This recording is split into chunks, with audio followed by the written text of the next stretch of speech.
This is Vision Aerial, and we're here to talk about drones for search and rescue applications.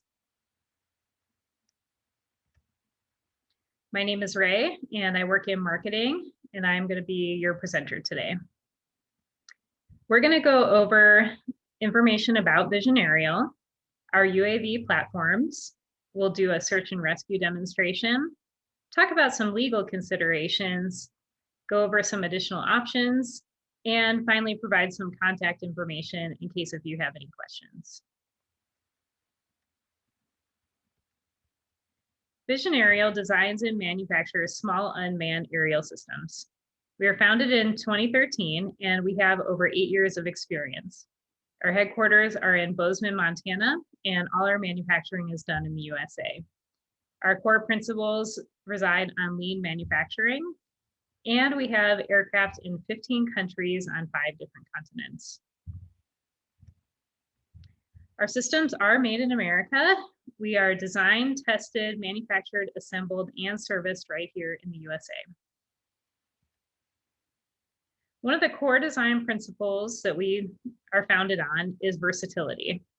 We understand that the reason that people use drones is to gather data for their applications. And so we always design our drones to ensure that they're highly adaptable and that they can support the latest technology as it comes out. Because we're so versatile, we can support a variety of different applications, including public safety. So we can support firefighting, law enforcement, search and rescue. With surveying and mapping, we can support industries like construction. For inspection, we can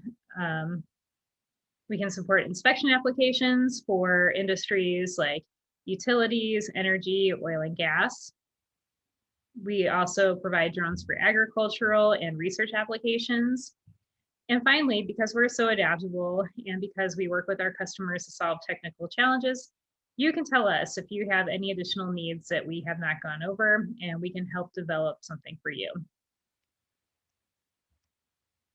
Part of the reason that we are so versatile is our payload connection system, and that allows you to swap payloads into the field. The payloads are not hardwired into the UAV. What you do is just slide it into that little bracket and twist the ring to tighten it into place.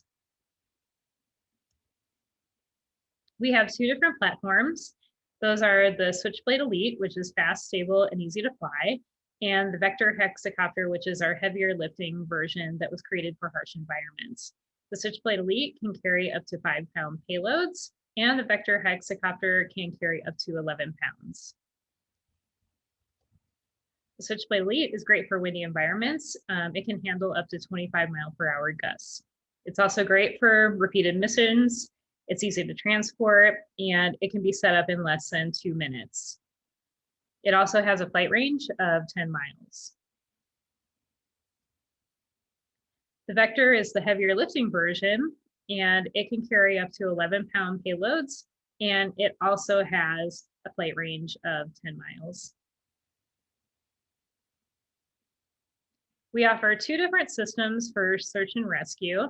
The first one is the SAR-1 search and rescue system, and what that includes is the SwitchBlade-Elite. It's upgraded with a solid-state battery to provide longer flight times. The payload is a FLIR Duo Pro R, and that is the 45-degree field of view version. We do recommend the wider field of view for this type of application so that as you're looking at the environment, you get a wider view of the scene. And that is mounted on the Pixie F gimbal, which is specifically weighted and balanced just for the FLIR camera.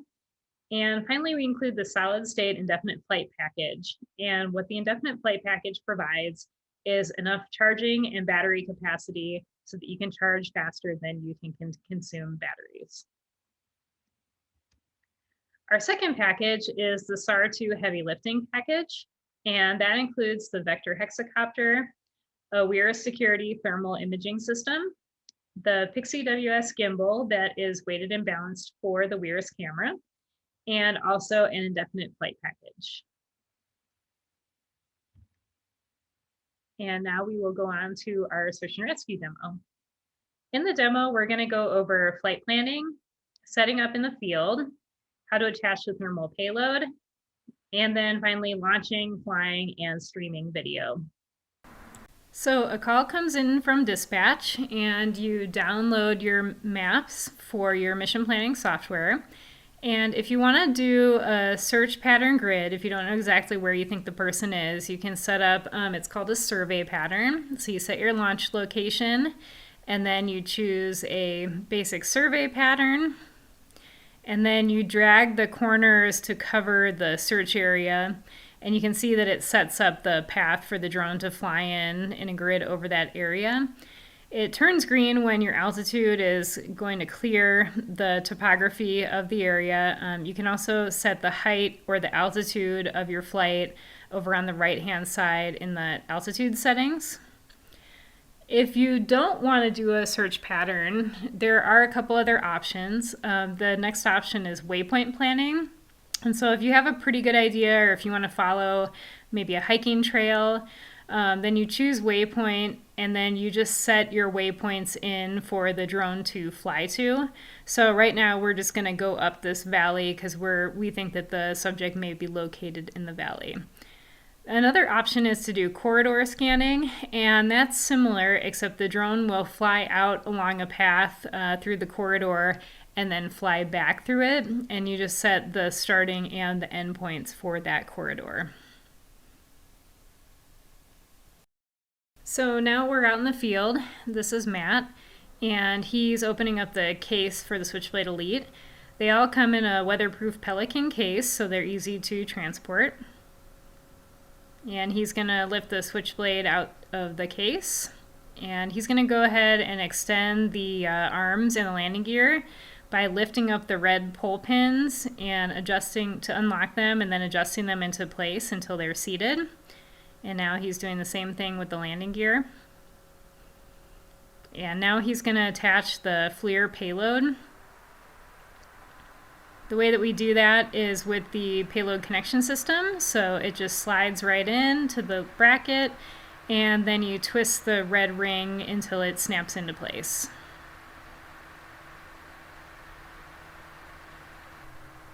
And plug in the electric components. So now he's straightening the props. Those also fold in for transport. And lifting up the GPS mast. Now he's going to get the battery into the battery compartment, and it just slides in, and you pull the strap to tighten it, and then it plugs in. And he's turning on the controller now.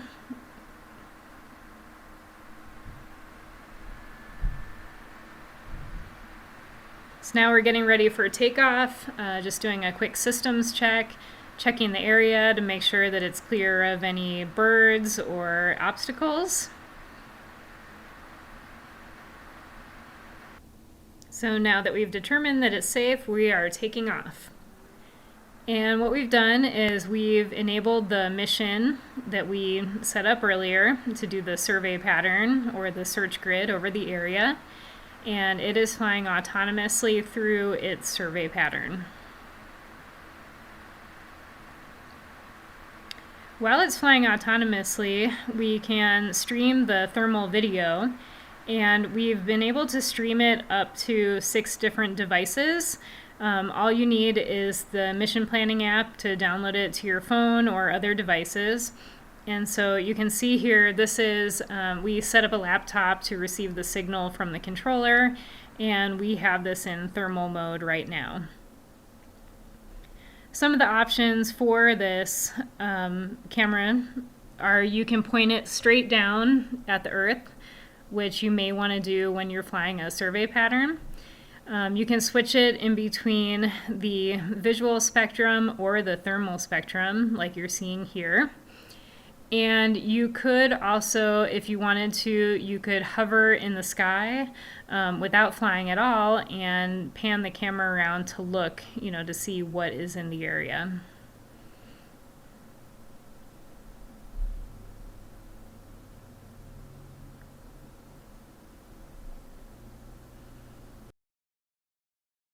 So now we're seeing the Switchblade come back in. It's getting ready to land. There is also a fail-safe mode so that if we get down to low battery, the drone will go into return to launch mode. And what it does is it will ascend to a specific altitude, get over its launch position, and then hover in place until it comes down for a gentle landing. There are some legal considerations when flying a drone for a search and rescue application. While a Part 107 license technically is not required for search and rescue teams, we do highly recommend that everyone who purchases one of our systems does get their Part 107 license. When you study for the Part 107, you're going to learn a lot of really important safety and legal information that we think is essential to know as a drone operator. One of the legal considerations is you are always supposed to fly your drone within the line of sight so that you can keep an eye on it. SAR does have an exemption for flying beyond the line of sight. So when needed, you can actually fly when you do not have eyes on the bird, although we do consider it a best practice to always have it within your sight. And then finally, something just to be aware of is that some airspaces are controlled around military bases and airports. So it is important to be familiar with those controlled airspaces. And if you do study for the Part 107 license, you will learn about that in more detail. So there are some additional options to consider as a search and rescue team. And because we are adaptable, we can help you with any of these options.